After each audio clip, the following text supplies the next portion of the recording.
বাবা মন্ত্রী, এইসব করেছো কি? কেন মহারাজ, আমার যেমন কথা তেমনি কাজ। হ্যাঁ, আরে তাই তো দেখছি। পরে সিন্ধুক তো উপচে পড়ছে। পড়বেই তো মহারাজ, দিনে দিনে দেখুন আরো কত কি হয়। আবার কি হবে মন্ত্রী? এ তো সবে শুরু, এখনো তো পুরো পালা বাকি আছে। তার মানে আরো ধন দৌলত, আরো সোনাদানা। ঠিক ধরেছেন মহারাজ, কোষাগারের কোনা কোনা আমি সোনা দিয়ে মুড়ে দিতে চাই। ওহ, কি কি কি বলছো কি মন্ত্রী? চালাও চালাও মন্ত্রী, যে করেই হোক আমার আমার আরো টাকা চাই। চিন্তা করবেন না মহারাজ, আমি যখন একবার হাত লাগিয়েছি তখন প্রজাদের পাত আমি খালি করেই ছাড়ব। শোনো মন্ত্রী, শুধু কোষাগার নয়, আমি আমার গোটা রাজপ্রাসাদ সোনায় মুড়ে দিতে চাই। ধৈর্য ধরুন মহারাজ, হবে, সব হবে। কথাতেই তো আছে, সবুরে মেওয়া ফলে।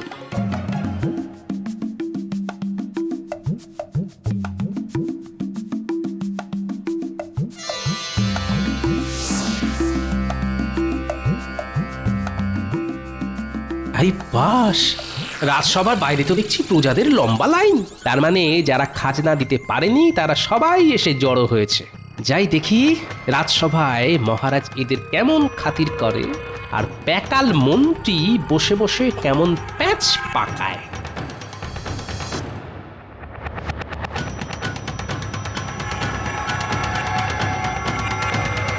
আরে সকাল থেকে যে দেখছি প্রজাদের ঢল নেমে গেছে।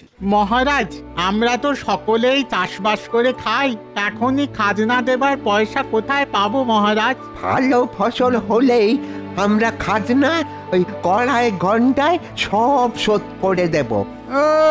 শোনো একবার, জানে একেবারে মামার বাড়ি আবদার। যা সামান্য কিছু জমানো আছে সেটাও যদি দিয়ে দিই তাহলে সংসার পরিবার নিয়ে যাবো কোথায়, আর খাবোই বা কি মহারাজ? না না না, ওদের অসুবিধের কথাও তো শোনা দরকার। কিন্তু প্রজাদের কথা শুনে মনে হচ্ছে ওরা বেশ কষ্টেই আছে। ও, ওদের কষ্টে যেন আপনার চোখে ঘুম আসছে না রাজপণ্ডিত। প্রজারা যেখানে খেতে পাচ্ছে না সেখানে সেখানে ঘুমানোর কথা আসছে কোথা থেকে মন্ত্রী মশাই? মন্ত্রী মশাই তো জানেন, কাজের মধ্যে দুই, খাই আর শুই। আমাদের কথা একটু ভাবুন মহারাজ। যা ভাবার আমার ভাবা হয়ে গেছে। আপনি ঠিক কি ভেবেছেন সেটা তাহলে ওদের বলে দিন মহারাজ। হ্যাঁ হ্যাঁ, বাচ্চা ছেলের মতো বায়না না করে এখন মানে মানে সবাই খাজনা দিয়ে রাজকোষাগার ভরে ফেলো দেখি। কিন্তু এটা তো জোরজার মুলুকতার হয়ে যাচ্ছে মহারাজ। আচ্ছা, তাহলে এবার তুমি আমায় শেখাবে যে কি করে আদর করে খাজনা আদায় করতে হয়, তাই তো? মহারাজ, আপনি পিতা, প্রজারা আপনার সন্তানের মতো। আপনি যদি ওদের কথা না ভাবেন তাহলে ওরা কোথায় যাবে? যেদিকে দু চোখ যায় সেদিকে যাবে। এখানে থাকতে গেলে খাজনা দিয়েই থাকতে হবে। মন্ত্রী ঠিক বলেছে। ভদ্রলোকের এক কথা, গুনে গুনে খাজনা দাও, রাজ্যে থাকার সুযোগ পাও। তাহলে খাজনা দিতে না পারলে বেচারারা সর্বহারা হয়ে যাবে মহারাজ। এই তো, এতক্ষণে একেবারে ঠিক বুঝেছ।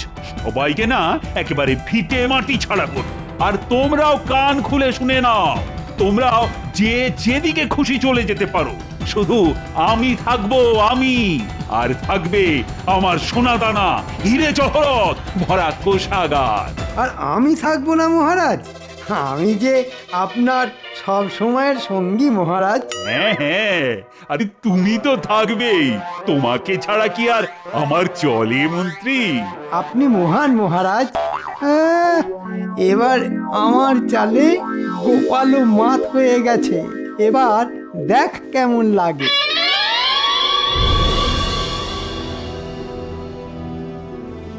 আমার তো চিন্তা হচ্ছে এই ভেবে যে মহারাজ ক্রমশ স্বৈরাচারী হয়ে উঠছেন। প্রজাদের ভালোর কথা ভুলে গিয়ে মহারাজ তো মূর্খের স্বর্গে বাস করছেন। মন্ত্রী মশাই যেমন বোঝাচ্ছেন, মহারাজও তেমনিই বুঝছেন। ওই মন্ত্রী মশাইয়ের পাল্লায় পড়েই তো মহারাজ গোল্লায় গেলেন। মহারাজ লোভের বশে জ্ঞান শূন্য হয়ে সবাইকে রাজ্য থেকে তাড়িয়ে দিতে চাইছেন। প্রজাদের কাছ থেকে ওই জোর করে কেড়ে নিতে আমারও মন চাইছে না।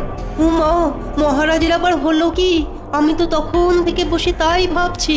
তাড়াতে আর কি বাকি রেখেছে সভাকবি? যা বলার তা তো মহারাজ মুখের উপর বলেই দিয়েছেন। পোষালে থাকো, না হলে আসো। প্রজারা প্রজারা দলে দলে রাজ্য ছেড়ে বেরিয়ে যাচ্ছে।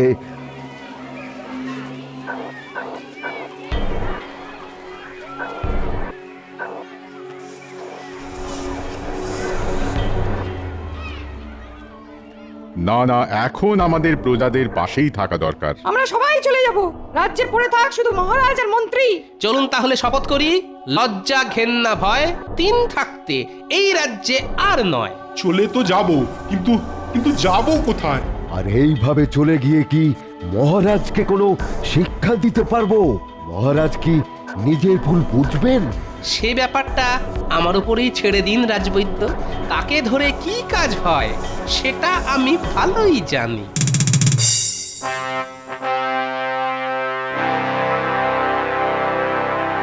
ব্যাপার কি উজির, অনেকদিন হয়ে গেল কিন্তু কৃষ্ণনগরে কোনো খবর নেই।